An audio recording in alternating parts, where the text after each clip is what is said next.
"You're irrelevant now, Mom." That's what my son screamed, right after I paid $50,000 for his wedding and ended up sitting on a folding chair in the kitchen. I watched from behind a swinging door while they toasted in my glow, pretending I didn't exist. Here's the part no one saw coming. My daughter-in-law used my credit card for spa days, bar crawls, even a luxury brunch, and didn't tell me. When I asked about it, my son just said, "Chill, Mom." Like I hadn't worked double nursing shifts for years just to build his future. I raised 2 kids alone after their father walked out. I missed birthdays, sewed uniforms by hand, and scraped every dollar to give them a good life. I gave everything until I realized I was giving to people who had already written me out. But I'm not done. If you've ever felt invisible after a lifetime of sacrifice, this story is for you. I'll show you how I reclaimed my dignity, built a new table for myself, and created a family who chose me for who I am, not what I could give. When I posted my $50,000 check online, it went viral. Thousands of women stood with me saying, "You're not alone, Eleanor. That post changed everything. So don't scroll." If you've ever been cast aside by your own children, you might be one story away from finally reclaiming your worth. Before I share what happened next, can I ask you something a bit personal? Who means the most to you in your life right now? Type 1 in the comments if it's your mom, 2 if it's your dad, or 3 if it's someone else. I read every single reply. And if you share, I might weave your answer into a future story. Ready? Let's dive into mine. I poured my heart into my son's wedding. They gave me a folding chair in the kitchen, the memory of Nathan at 5, his tiny arms squeezing my neck as he chirped, "Mama," flickered in my mind. That boy, with his gap-toothed grin, felt so far away now, replaced by a man who wouldn't meet my eyes. The kitchen reeked of garlic and grease, the air thick and sour. I sat on a creaky folding chair, my mauve dress catching on the gravy-stained floor. June 15th, 2024, and here I was, tucked away at an upscale barn venue in suburban Ohio, hidden from the reception hall where Buckeye-themed chandeliers sparkled and twinkle lights danced. Crickets chirped outside, a faint hum under the clatter of pots. I'd funded this wedding, $50,000 for flowers, catering, the DJ spinning old Motown hits. Every light in that hall, every peony in the centerpieces, came from my savings, scraped together from years of nursing shifts. My chest tightened as the kitchen door swung open, spilling laughter and the clink of champagne glasses. I paid for every light in that room, I thought, my fingers brushing the beige handbag Nathan gave me for Mother's Day a decade ago. The leather was worn, soft from years of use, a reminder of a time when he still saw me. Amelia rushed past, her navy dress swishing.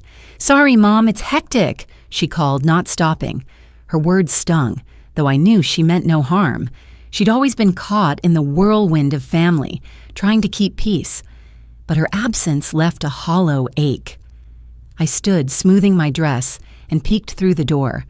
Nathan adjusted his cufflinks, his broad shoulders squared, his face lit with a smile I hadn't seen in years. Chloe, his bride, stood beside him, her white gown gleaming. Her smirk caught me off guard, sharp and knowing, like she'd planned my exile. I stepped toward the hall, my heels clicking on the tile, hoping to join the toasts. Nathan's head snapped up. "You're irrelevant now, Mom!" he shouted, his voice slicing through the music. He shoved me toward the kitchen door, his hand firm on my shoulder. The door swung shut behind me, muffling gasps from guests. My cheeks burned, shame flooding my veins. I stumbled back to the chair, its metal cold against my legs. The kitchen spun, the garlic scent choking me. How could he? My son, the boy I'd raised alone after James left, the one I'd worked double shifts for, braces, college, this wedding, had erased me in front of everyone. A young waiter, barely 20, approached, his apron stained. "Chicken, ma'am," he mumbled, sliding a chipped plate of cold meat before me. I shook my head, my throat too tight to speak. He shuffled away and I clutched my handbag, its leather grounding me. Voices drifted through the door, a toast rising. I leaned closer, catching a guest's whisper. "Why's Eleanor in the kitchen?" My hands trembled, the words sinking in. This wasn't a mistake. They'd planned it. Nathan, Chloe, maybe even Amelia, caught in their orbit. The whisper was a pinprick, sharp and deliberate, planting doubt about Nathan's love. I stared at the plate, the chicken's pale flesh mocking me. My mind raced back to Nathan's childhood, to nights I'd sewn his school uniforms, my fingers pricked by needles, to days I'd missed Amelia's birthday for work, saving for their future. I'd built their world, and now I was nothing? My jaw clenched, a flicker of defiance sparking. I wouldn't cry, not here, not with the waiters watching and the door swinging like a metronome. The crickets' hum outside grew louder, steadying me.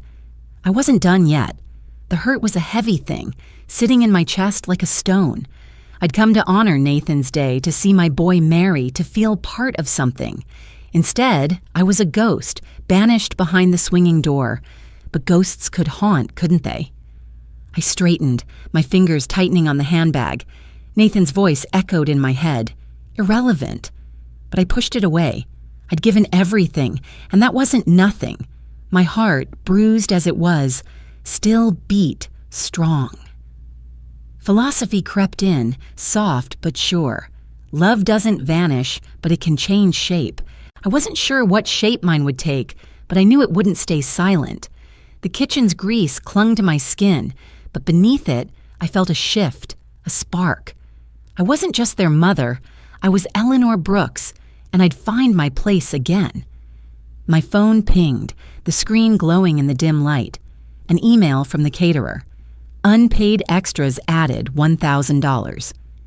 My breath caught. Did Chloe use my card? The question hung like the cricket's song, unanswered but insistent. I tucked the phone away, my hands steady now. Did I raise him to erase me? The words lingered, a challenge I wasn't ready to answer, but one I wouldn't ignore. Nathan called me irrelevant. My bank account screamed betrayal. I sat up in the stiff hotel bed, the memory of sewing Nathan's school uniform stitching through my mind. My fingers, pricked raw from late nights, had hemmed his clothes while I missed Amelia's 16th birthday for double shifts. Those sacrifices, now forgotten, felt like ghosts in this sterile Ohio room, late at night. Traffic hummed outside, a low drone under the flicker of a neon sign casting red glows across the bedspread. The air smelled faintly of bleach, sharp and cold, matching the ache in my chest. Imagine raising your child alone, only to be told you don't matter in front of everyone. Do you think words like that can ever be forgiven? If you're still here, and your chest feels tight like mine did in that moment, drop a 5 in the comments. You won't believe what came next. I grabbed my phone, its screen a harsh glow in the dim light. My banking app loaded, and my heart sank. $2,000 in unauthorized charges, spa day, bar crawl, linked to Chloe's name. How dare she? I muttered, my voice swallowed by the room's silence. The neon sign buzzed, a grating pulse that matched my rising pulse. I'd paid for every peony, every champagne flute at Nathan's wedding, and now this? My fingers tightened around the phone, the plastic warm against my palm.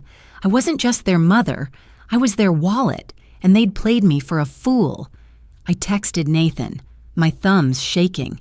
Why's Chloe using my card? His reply pinged back fast. It's just wedding stuff, Mom. Chill. Chill? My jaw clenched so hard it ached. The words stung, casual and cruel, like he'd tossed me aside again. I paced the room, the carpet muffling my steps, my mauve dress still hanging in the closet, a reminder of last night's humiliation. Nathan's voice echoed, "You're irrelevant now, Mom." And the shove that followed, his hand pushing me back to the kitchen. I stopped pacing, my breath sharp. No more. I dialed the florist, my voice steady as stone. "Cancel Sunday's brunch flowers," I said. "Yes, all of them." The line clicked off and I felt a spark ignite, defiance warming my veins. The neon sign flickered again, casting jagged shadows. I sat on the bed, the springs creaking under me. Philosophy slipped in, quiet but firm. You can't buy love, but you can choose who gets your heart. I'd given mine to Nathan, to Amelia, to a family that pushed me out of sight. But I wasn't invisible. Not anymore. My eyes burned, not with tears, but with something fiercer. I opened my email, the screen's light harsh against the dark. A new message from the caterer. $1,000 in extras added by Chloe Reed. My grip tightened, the phone's edges digging into my palm. They think I'm a wallet, I whispered, rage simmering like the Ohio summer outside. The caterer's email wasn't just a bill, it was proof. Chloe's deliberate overcharges, her name bold on every transaction, screamed manipulation. She'd planned this, hadn't she? The spa day for her bridesmaids, the bar crawl for her friends, all on my dime. I saw her smirk again, that sharp, knowing look through the kitchen door. My stomach churned, the bleach scent choking me. Nathan's chill text flashed in my mind, his dismissal a blade twisting deeper. He wasn't just complicit, he was choosing her over me, over the woman who'd work nights to pay for his braces, his college, his dreams. Chloe's obsession with status, her middle-class hunger for a perfect wedding, had turned her into a thief. Nathan, leaning on her, let it happen, his pride blinding him to my sacrifices. Their bond, built on my money, strained ours to breaking.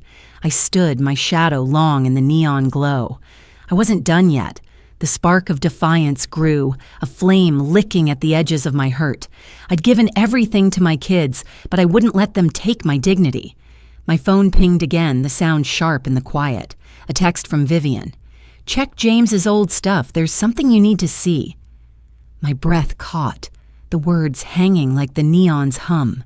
James, my estranged husband, gone for years. What could he have left behind? I stared at the message, my heart pounding.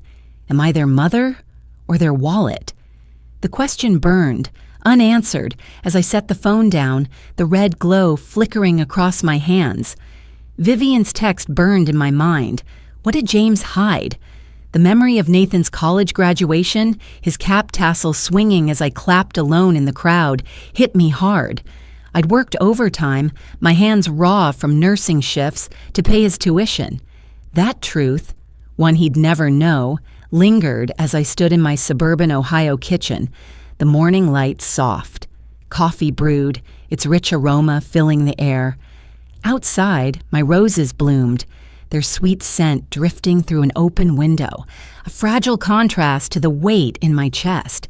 I unpacked my suitcase, the mauve dress from the wedding folded carefully, its fabric still holding the faint stench of kitchen grease.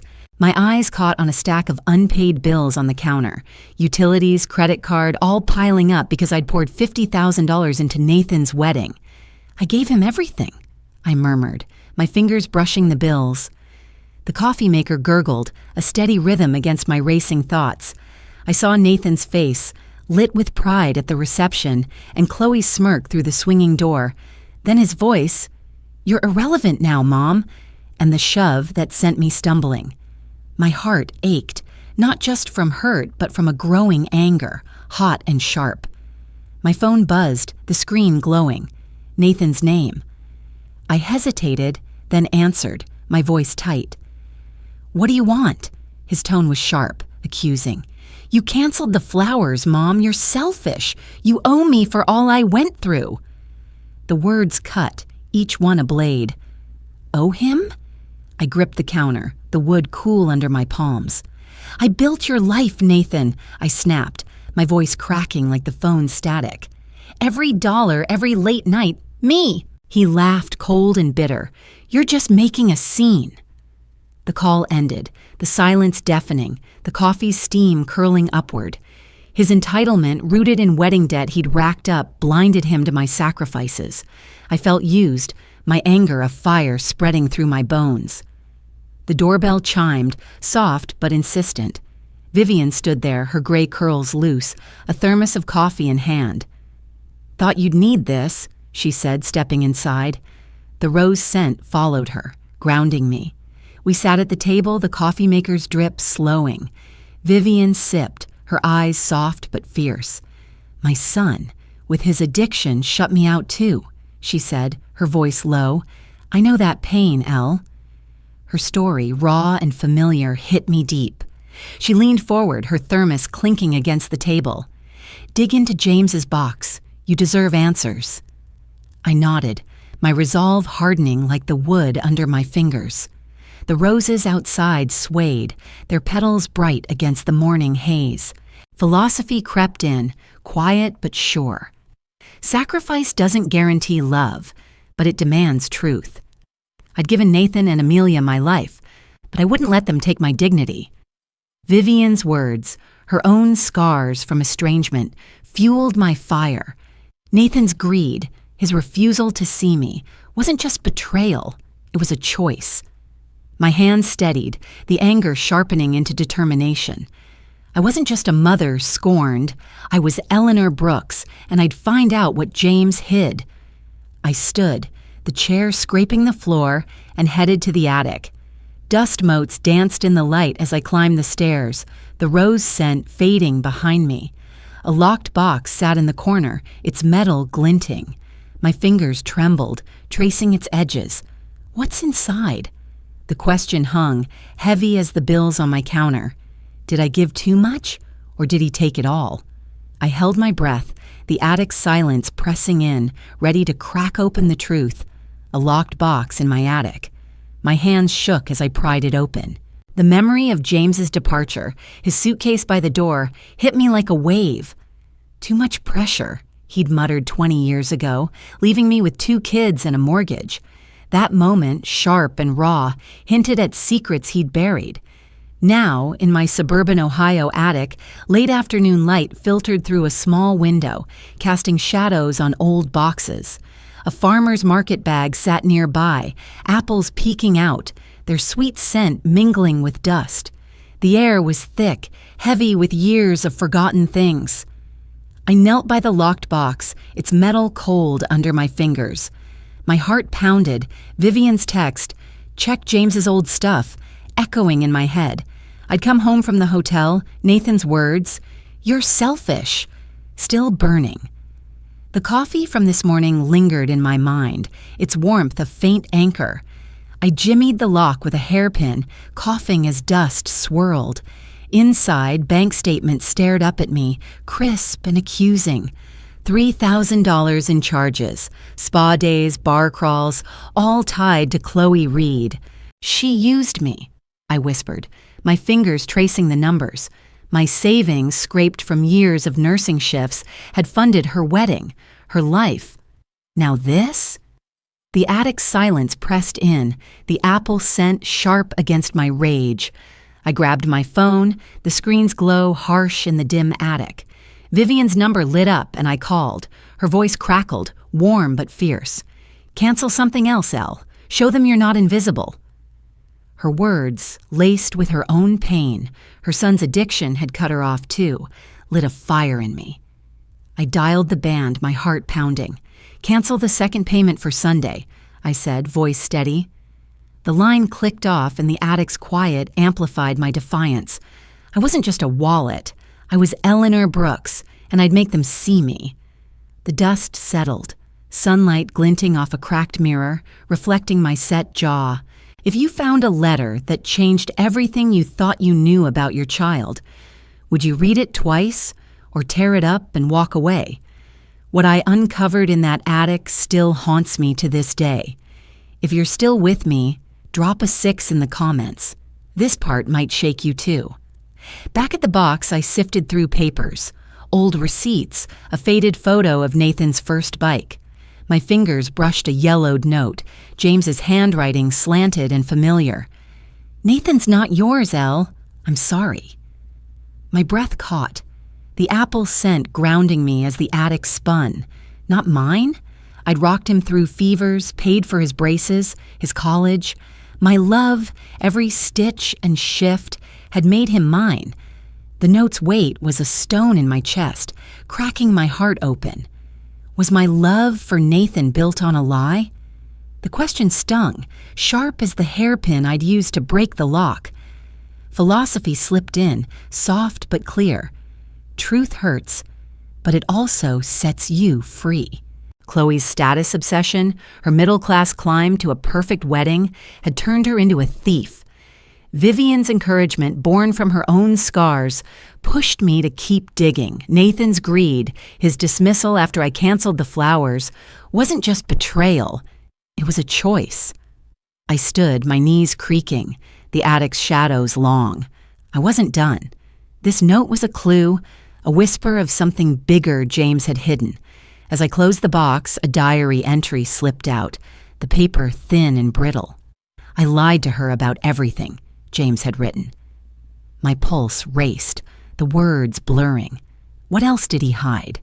The attic silence swallowed my gasp, the apple scent fading as I clutched the note, ready to uncover the truth. James's diary burned my fingers. Nathan wasn't my son by blood. The memory of rocking Nathan as a baby, his tiny fists curled against my shoulder, washed over me. His soft gurgles had filled my heart then, a promise I'd kept through every sleepless night. Now, in my Ohio living room, evening light bathed the maple trees outside in a golden glow.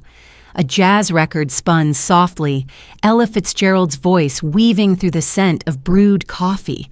The warmth of the mug in my hands couldn't ease the shock of James's words, scrawled in that diary I'd found in the attic. I sank onto the couch, the cushions sagging under me. The diary lay open, its pages yellowed, James's handwriting sharp and jagged. Nathan was the child of his affair, not mine. I loved him like my own, I murmured, tears falling, hot against my cheeks. The coffee steam curled upward, steadying me as the room blurred. I saw Nathan's face at the wedding, adjusting his cufflinks, ignoring me. His shove, his voice.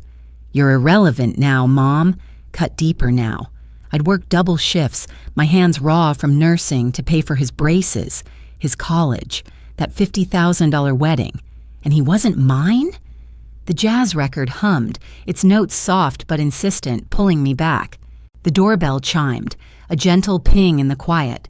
Amelia stood there, her navy coat damp from a light drizzle, her eyes red.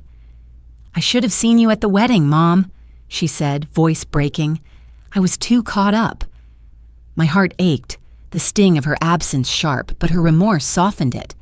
I'd missed her 16th birthday for work, saving for her and Nathan, and that old guilt had driven a wedge between us.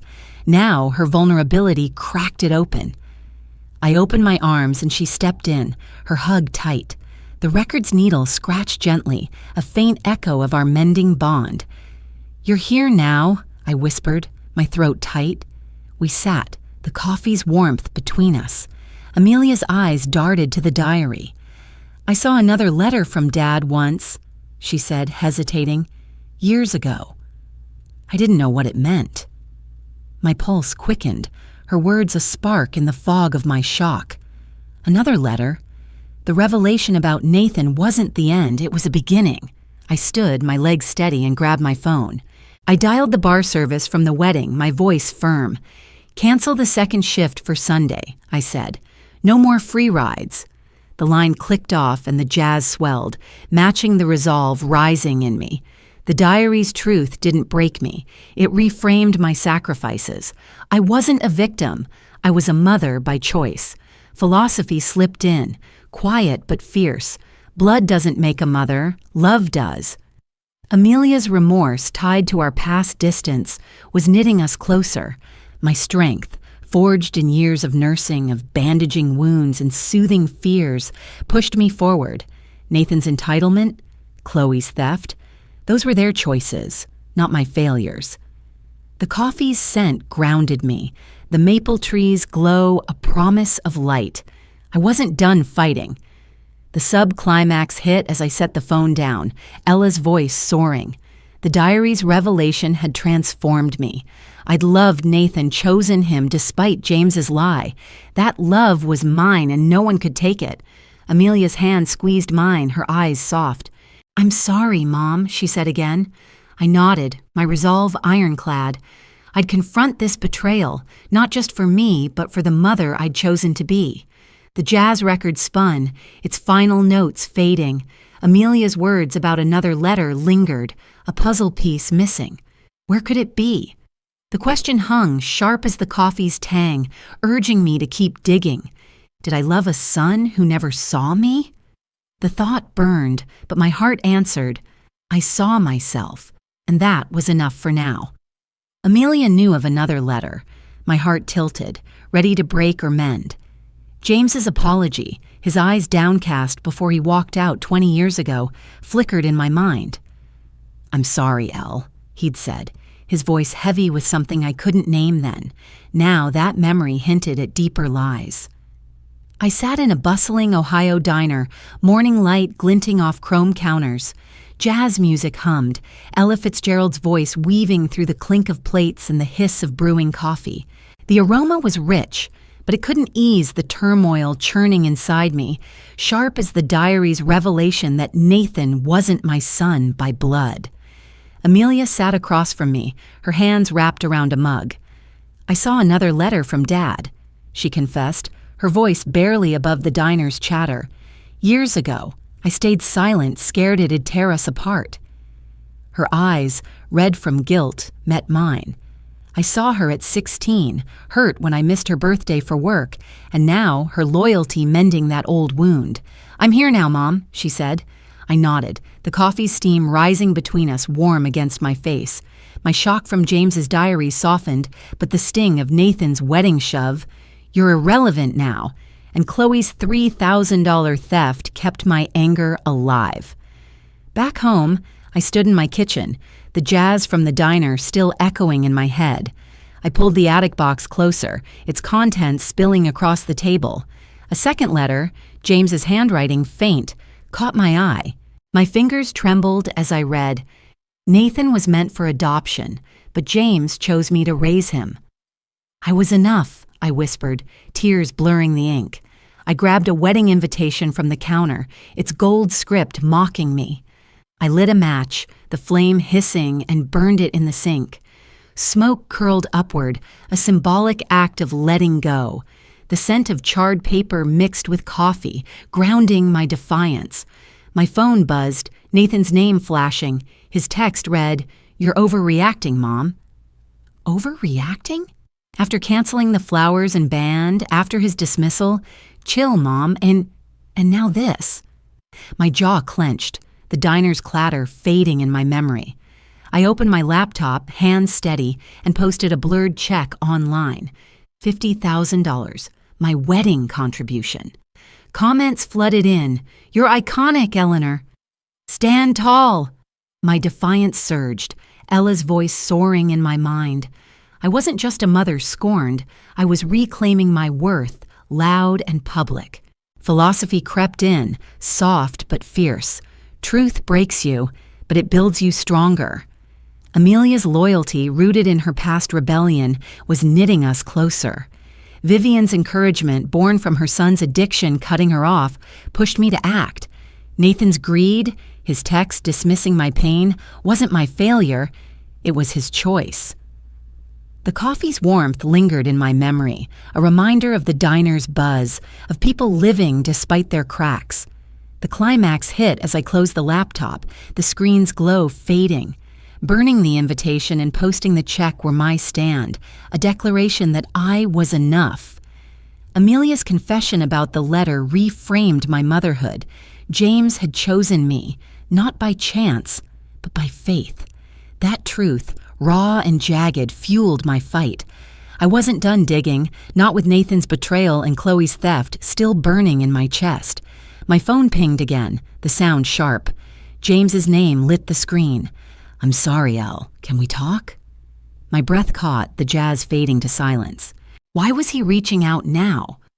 The question hung, heavy as the smoke from the burned invitation. Did I raise them, or did they erase me? My heart answered with defiance, ready for whatever truth came next. James begged for forgiveness. I wanted justice, not apologies. Nathan's high school graduation, his cap bobbing as I clapped alone in the crowd, flickered in my mind. That day, my hands sore from nursing shifts, I'd been invisible to him, just like now. The memory stung, hinting at a final break. In my suburban Ohio home, late afternoon light slanted through the kitchen. Coffee grounds scattered the counter, gritty under my fingers. Outside, my roses wilted in the June heat, their drooping petals mirroring the strain tearing at my family. I scrolled through my phone, my check post, $50,000 for Nathan's wedding, gone viral.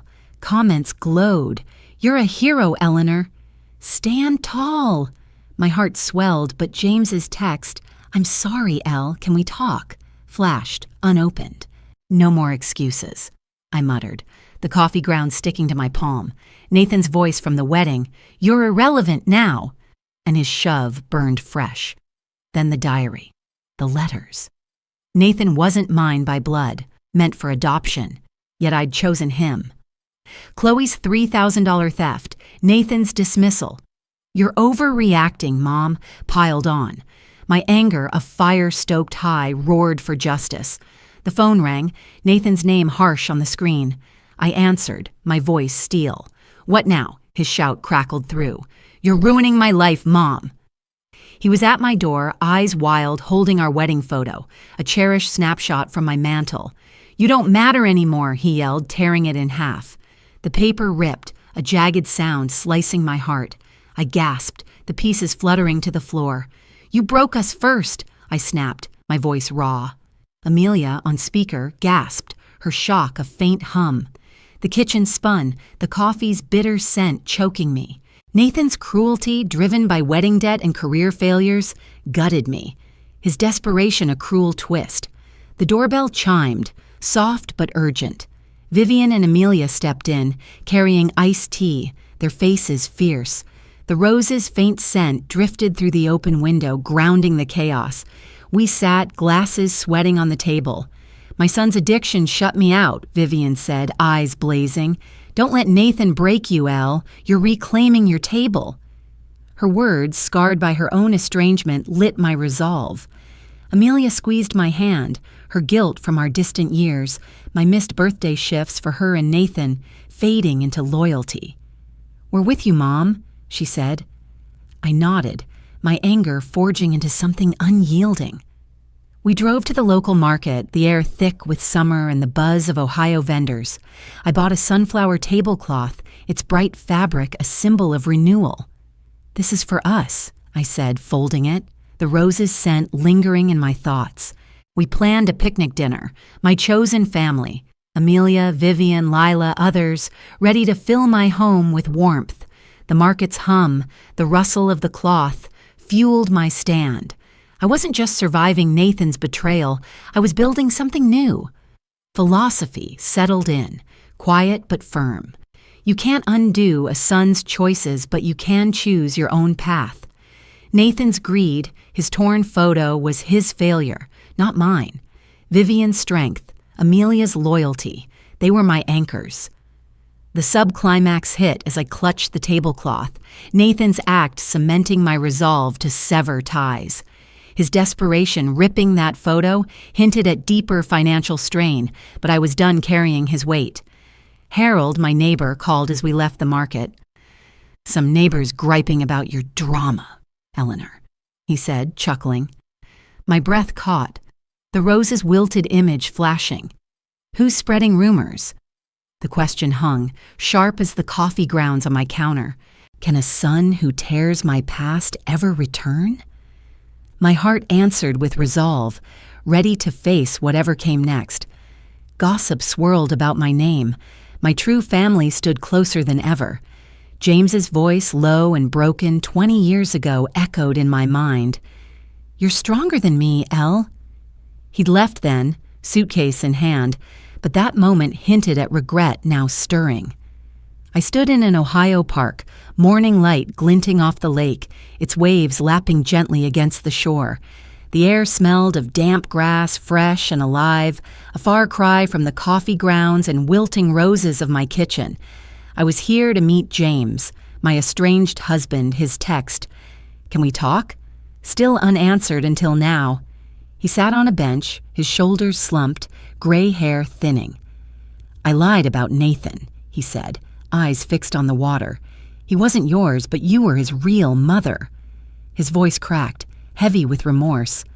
I froze, the wave's soft ripple fading. The diary, the letters, Nathan not mine by blood, meant for adoption, had already cracked my heart. Now James's words, admitting his faith in my strength, shifted something deep. His career pressures had driven him away, but this confession was a step back. I nodded, wary but listening, the lake's hum grounding me. "I need time," I said, turning to my car, the grass crunching under my shoes.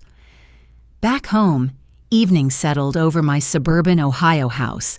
I strung lights across the backyard, their soft hum mingling with the aroma of apple pie baking in the oven. The warmth was hopeful, a stark contrast to Nathan's cruelty, his shove at the wedding, his torn photo, his dismissal. "You don't matter anymore." Lila, my granddaughter, burst through the door, her ponytail bouncing. "Dad's so extra, Grandma," she said, hugging me tight. "You're my hero." Her sincerity, rooted in the bedtime stories I'd told her, warmed me like the pie's scent. Harold, my neighbor, joined us sipping coffee. "New folks next door keep griping about noise," he said, chuckling.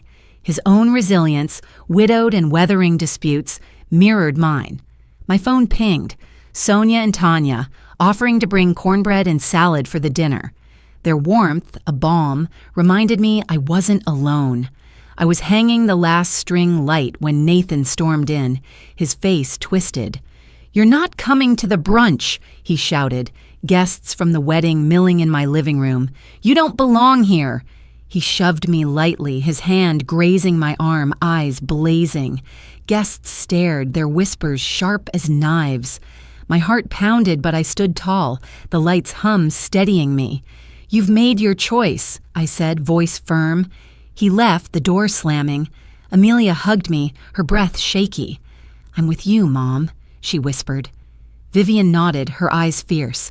"You're building your own table, Elle." The pie's aroma wrapped around us, a symbol of the new family I was forging. My resolve, already strong, blended with hope. Nathan's expulsion, his pride and debt driving his cruelty, was his failure, not mine. James's admission at the lake, his belief in my strength, reframed his abandonment. Lila's love, Harold's grit, Sonia's bookstore struggles, Tanya's single mom hustle, they were my anchors.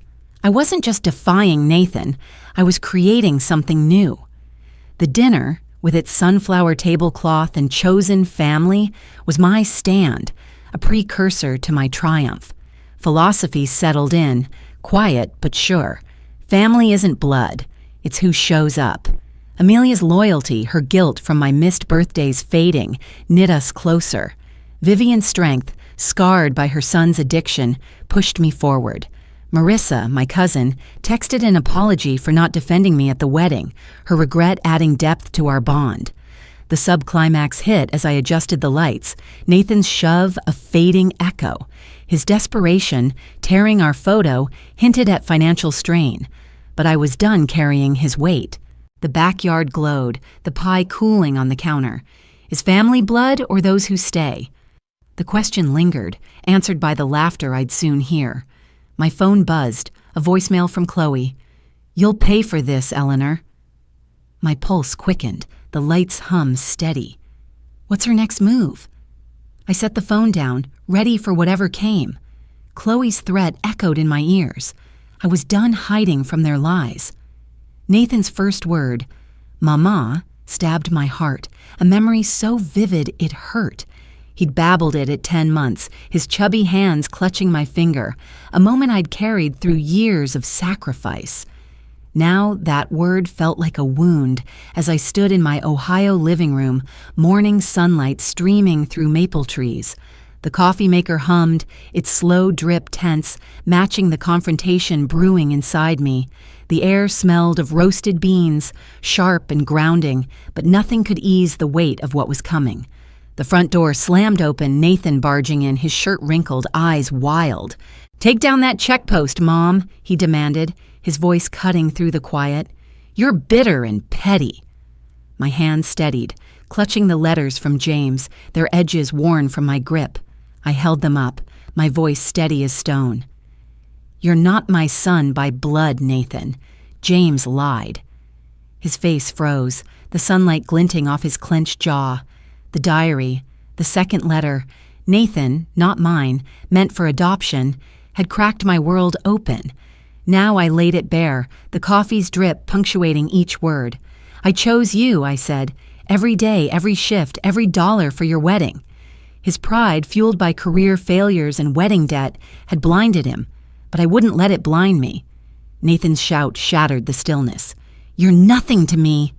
The words landed like blows, each one evoking a memory. His braces, his college, the $50,000 wedding I'd funded. Amelia, standing by the couch, snapped, "She's everything you ignored." Her voice, fierce with loyalty, cut through his rage. My daughter, once distant from my missed birthdays, now stood protective, her strength a mirror of mine. I stepped forward, the floor creaking under my feet. "I'm done being your shadow," I declared, my voice raw but unyielding. Nathan's eyes flickered, a hint of fear beneath his anger, his desperate denial revealing a man losing control. He stormed out, the door rattling in its frame. The coffee dripped, slow and steady, punctuating the silence. I sank onto the couch, the sunlight warm on my face. My hands, steady now, gathered Nathan's photos from the mantel. His graduation, our wedding snapshot, now torn by his hands. I boxed them, each click of the frame a release. Amelia hugged me, her breath shaky. "I'm here, Mom," she whispered. Her loyalty, forged through our mending bond, was a lifeline. I stood, the coffee's scent fading, and prepared for the dinner, my chosen family waiting. The maple trees glowed outside, their light a symbol of my strength.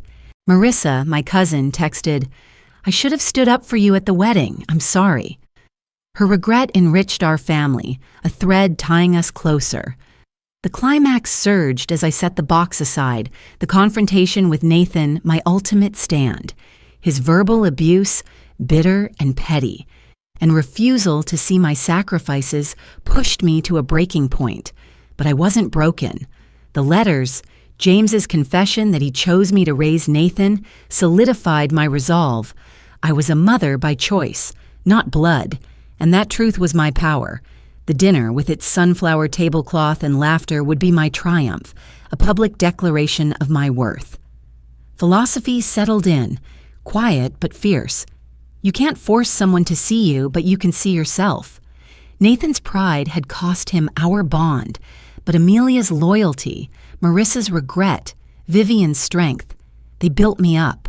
My nursing years, bandaging wounds, had taught me resilience, and now I bandaged my own heart.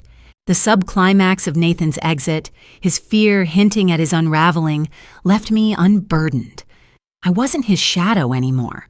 As I folded a napkin for the dinner, a rustle at the door caught my ear. Lila's drawing lay there, slipped under the frame, its colors bright in the sunlight. What does it show? The question hung, sharp as the coffee's tang, a spark of hope amid my resolve.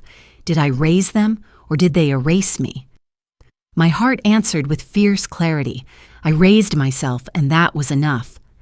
Lila's drawing waited at my door. My heart was already full with those who stayed. I remembered cooking for Nathan's birthdays, alone in the kitchen, stirring batter under a dim bulb. Those nights, filled with love but shadowed by solitude, contrasted with the family I'd chosen now. In my Ohio backyard, evenings settled soft and warm, string lights humming above a farmer's market tablecloth, its sunflowers glowing under candlelight. The air carried the scent of apple pie and rosemary from roasted vegetables, a promise of joy. The dinner was my stand, a triumph waiting to unfold. Guests trickled in, their laughter a melody against the crickets' hum. Harold, my neighbor, shuffled up, his eyes crinkling. "Brought my Ohio chili recipe," he joked, setting a pot down. His stories of neighbor disputes, born from his widower's grit, mirrored my own fight. Sonia, my bookstore friend, hugged me, her scarf fluttering. "Rent's killing the shop," she sighed, her struggle a quiet echo of my own. Lila bounded over, her ponytail swinging, and slipped a drawing into my hand. I unfolded it, a superhero with my face, a glowing heart. "You're my hero, Grandma," she'd written. My eyes misted, the string lights hum, steadying me. Marissa, my cousin, nodded, her regret for not defending me at the wedding softening into warmth. We sat around the table, cornbread crumbling and jazz drifting from a speaker, Ella Fitzgerald's voice weaving through the chatter. Vivian raised her glass, her gray curls catching the light. "To Eleanor for choosing herself," she said, her voice thick with joy, her own healing from her son's addiction shining through. I stood, my hands steady, the tablecloth sunflowers bright. "To women who built the house and were told to sit in the kitchen, never again," I said, voice clear. Cheers erupted, glasses clinking, the sound sharp and bright. Amelia's eyes shone, her loyalty a balm after years of distance. The main climax surged, my words cementing my transformation. Nathan's voice, bitter and petty, and his shove at the brunch faded, their sting replaced by this love. I lit the fire pit, flames crackling as I held the wedding program, its gold script faded. "This is my place," I said, tossing it in. The edges curled, smoke rising, a symbol of freedom. Guests clapped, their faces glowing in the firelight. The pie's sweet aroma mixed with the smoke, wrapping around us. Lila's drawing, her superhero vision of me, revealed her admiration, a spark for the next generation. My liberation was complete, surrounded by those who saw me, not my sacrifices. Philosophy settled in, soft but sure. You don't need their spotlight when you light your own. Lila's love, rooted in bedtime stories, stood firm against Nathan's betrayal. Sonia's bookstore struggles, Harold's disputes, Vivian's joy, they mirrored my resilience, weaving a family not of blood but choice. Amelia's hug, her reconciliation after my missed birthdays, sealed our bond. Marissa's quiet support, her texted apology, added depth. I wasn't just defying Nathan's cruelty, I was building a table for those who stayed. The fire pit glowed, the jazz fading to a hum. Tanya leaned close, her voice low. "Someone at the hospital asked about your story," she whispered. My pulse quickened, the string lights flickering. Who could it be? The question hung, sweet as the pie's scent. Why did I ever need their spotlight? My heart answered, radiant and free, as the night wrapped us in warmth. Someone asked about my story. I didn't need their questions to shine. Years ago, planting roses in my Ohio garden, their thorns pricked my fingers, each sting a lesson in resilience. Those blooms, now thriving, mirrored the peace I'd found. In my kitchen, morning sunlight glinted off a clean table, the scent of lemon butter pasta lingering from last night's meal, a quiet symbol of self-care. The air was fresh, the hum of a distant lawnmower soft through the open window. I stood by the stove, stirring a new batch of sauce, its citrus tang sharp and bright. I smiled at Lila's superhero drawing on the fridge, its colors bold. "My hero, Grandma," she'd written, her admiration rooted in the bedtime stories I'd spun for her. The drawing was a spark, warming me as I tossed pasta in the pan, the sizzle a gentle rhythm. Nathan's voice, bitter and petty, and his shove at the brunch felt distant now, their absence a triumph. I'd burned the wedding program last night, its ashes in the fire pit a symbol of my freedom. The dinner, with its sunflower tablecloth and chosen family, had sealed my liberation, their cheers still ringing in my ears. The doorbell chimed, soft and familiar. Amelia stepped in, her scarf loose, eyes bright. "You're iconic, Mom," she said, her voice soft, a millennial's praise that made me laugh. "Let's plan a trip to the lake." We sat at the table, sunlight warming the room, a contrast to the tension of Nathan's wedding, his expulsion. "You don't belong here," a fading echo. We sketched a weekend getaway, a new tradition, her laughter light as the pasta's scent. "Just us and Lila," she said, her loyalty a balm after years of distance when my missed birthdays for work had strained us. Her trip suggestion, a quiet promise of a new bond, surprised me with hope, a spark in my steady heart. I stood, the sauce simmering, and pulled a box from the cupboard. Nathan's last photo, a snapshot from his 10th birthday, his grin wide, lay inside. I labeled it Memories Not Obligations, my hands light, unburdened. The floor creaked under my feet, the sunlight pooling around me. Amelia watched, her nod gentle. "You're free, Mom," she said. The main climax swelled, my actions, cooking for myself, bonding with Amelia, boxing Nathan's past, solidifying my chosen family, Lila's stories, Amelia's love, Tanya's work ethic at the hospital, mirroring my own nursing years. They were my anchors, not Nathan's cruelty. Philosophy settled in, soft but clear. You don't choose your pain, but you choose who carries your joy. Amelia's reconciliation, overcoming her guilt, cemented our bond. Lila's admiration, her drawing a testament to our tie, strengthened our generational thread. Tanya's friendship, her hospital shifts echoing mine, wove us closer. I wasn't just their mother. I was Eleanor Brooks, whole on my own. The pasta's aroma grounded me, the sunlight a promise of new days. I set the box aside, the lid clicking shut. The kitchen was mine, no longer a shrine to Nathan's demands. I stirred the sauce, its lemon bright, savoring the quiet. The dinner's laughter, Vivian's toast, Harold's chili, Sonia's bookstore tales, lingered, a warmth Nathan couldn't touch. My liberation was complete, his absence a victory, satisfying the ache for justice after his abuse. A rustle at the door broke the quiet. A letter slid under, its envelope plain. I opened it, my fingers steady. "Your story changed my life," a stranger wrote, no name signed. My breath caught, the sunlight glinting off the paper. Who wrote it? The question hung, tart as the lemon sauce. Was I ever just their mother, or always my own woman? My heart answered, calm and sure, as the kitchen hummed with life. A stranger's letter sat unopened on my porch table. My story, carved from years of sacrifice and defiance, was enough for me. I leaned back in the wicker chair, the morning sunlight spilling across my Ohio porch, warm and golden. The memory of Nathan's childhood hug, his tiny arms tight around me at 3, flickered like a fading ember. Once that embrace had anchored me through sleepless nights and double shifts, but now it symbolized my release, a quiet letting go. The roses in my garden bloomed wildly, their petals vibrant against the green, each one a testament to my resilience. Coffee steamed in my mug, its rich aroma blending with the sweet scent of the flowers. Birds sang overhead, their notes weaving a serene chorus, wrapping the porch in a peace I'd fought hard to claim.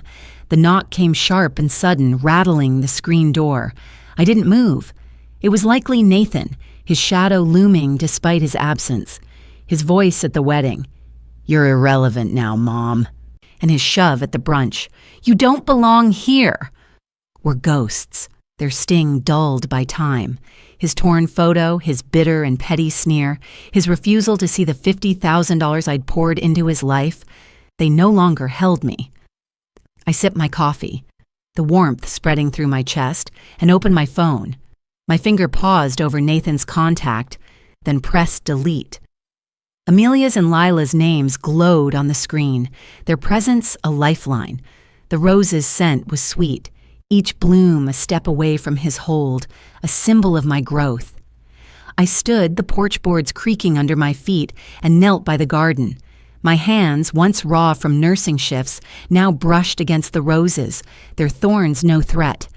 I'd planted them years ago, pricked and bleeding, but they'd thrived, just as I had. The dinner last night, Vivian's toast, Lila's superhero drawing, the fire pit's glow as I burned the wedding program, had sealed my victory. The sunflower tablecloth, the laughter of my chosen family, had filled my backyard with a warmth Nathan's cruelty couldn't touch. I smiled, the bird's song lifting my spirit, and thought of the book club I'd planned with Sonia and Tanya. Their voices from the dinner, Sonia's bookstore woes, Tanya's hospital hustle, echoed in my mind, a tapestry of support. My phone pinged, Vivian's text lighting the screen. "You're our hero, Elle." I laughed, the sound soft in the morning air.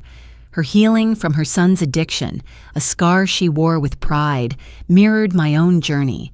Amelia and Lila's loyalty, our lake trip sketched out over lemon butter pasta, wove new traditions. Sonia's struggle to keep her bookstore afloat, Harold's grumbles about noisy neighbors. They were my family, not bound by blood but by choice.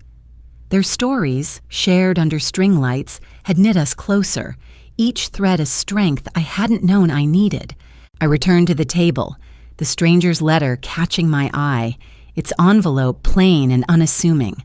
I opened it, the paper crisp under my fingers. "Your post inspired me to stand up," it read, no name signed. My breath caught, the words a quiet spark.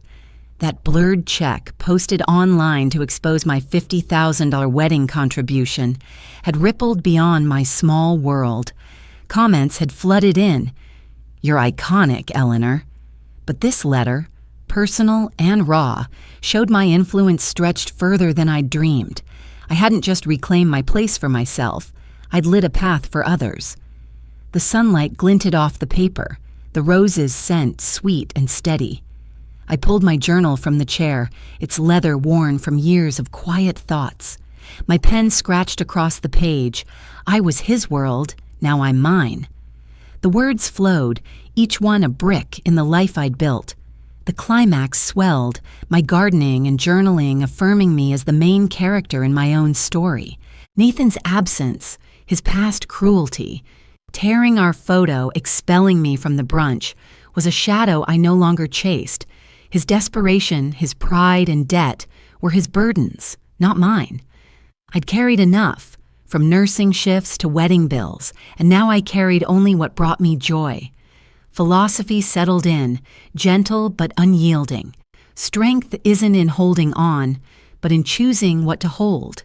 Amelia's reconciliation, her guilt for my missed birthdays fading, had rebuilt our bond. Lila's admiration, her superhero drawing pinned to my fridge, tied us across generations. Vivian's text, Sonia's bookstore dreams, Tanya's hospital grit, they were my chosen family, their loyalty a mirror to my own resilience. Marissa's apology, her regret for not defending me, wove another thread. I wasn't just surviving Nathan's betrayal, I was thriving. My life a garden I tended with care. I closed the journal, the pen's scratch fading to silence. The porch hummed, the bird's song a quiet hymn. I sipped my coffee, its warmth a steady pulse, and let the letter rest on the table. The stranger's words, "Your story changed my life," were a gift, unexpected and bright. I didn't need to know their name. Their courage, sparked by mine, was enough. The roses swayed in the breeze, their petals catching the light, a promise of new days. Nathan's knock, if it was him, went unanswered, his absence a victory, fulfilling the quiet ache for justice in my heart. I stood, my mug empty, and walked to the garden. My fingers brushed a rose, its velvet soft, and I clipped a bloom for the table. The shears snipped, a clean sound echoing the choices I'd made. I set the rose in a vase, its scent filling the porch, and thought of the lake trip with Amelia and Lila, the book club with Sonia and Tanya. Each plan, each moment was mine, not owed to anyone. The sunlight warmed my face, the bird's song rising, a chorus of peace I'd earned. I sat again, the wicker chair creaking, and let my gaze drift to the horizon. The letter's words lingered, a spark in the quiet. My story, born from hurt and forged in defiance, had reached someone I'd never meet. What else could it do? The question hung, open and inviting, like the breeze stirring the roses. The stranger's letter, its words praising my stand, rested in my journal, a quiet echo of the peace I'd found. After Nathan's betrayal and the truth of his origins shook my world, I rebuilt my life with Amelia, Lila, and Vivian, my chosen family, around a table bright with sunflowers. Family isn't just blood, it's the people who see your worth when others turn away. In life, as long as we hold space for those who truly care, we find strength to rise above hurt. Like tending roses, love grows through care, not obligation, and that's a garden we all can nurture.